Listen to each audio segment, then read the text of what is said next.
Waktu di perpustakaan, kita pasti melihat buku-buku yang tersusun rapi, dikelompokkan pada jenis-jenis, bukan? Nah, pengelompokan buku-buku itu tujuannya agar supaya mudah mencari buku-buku yang kita tuju. Sama seperti makhluk hidup juga perlu dikelompokkan agar kita lebih mudah mempelajari keanekaragamannya. Pengelompokan makhluk hidup ini disebut dengan klasifikasi. Lalu tujuan dari klasifikasi makhluk hidup itu apa sih?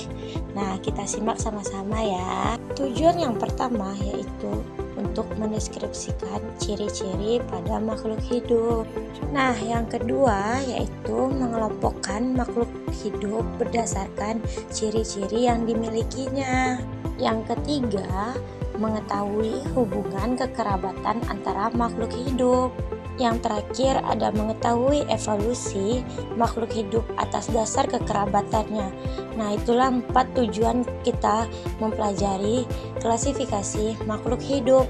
Selanjutnya kita akan masuk kepada pembahasan yaitu sistem klasifikasi pada makhluk hidup.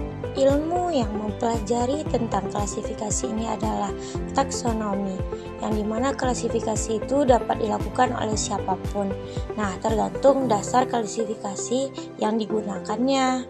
Pada klasifikasi makhluk hidup ada 3 sistem. Yang pertama yaitu ada sistem alami, yang kedua yaitu ada sistem buatan, yang ketiga yaitu ada filogenetik. Sistem alami itu berdasarkan sifat morfologinya.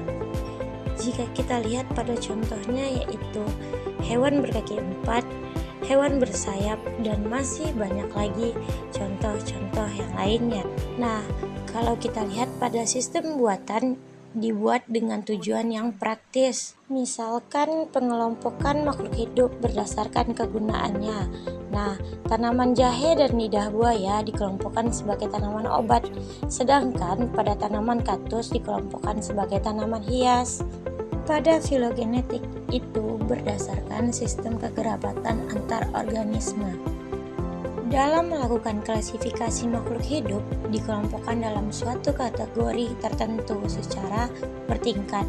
Nah, itu dinamakan dengan takson. Nah, pada takson, semakin tinggi tingkat takson semakin banyak anggotanya. Namun, tingkat kekerabatannya semakin sedikit dan persamaan dari ciri-ciri yang dimiliki oleh anggotanya juga sedikit.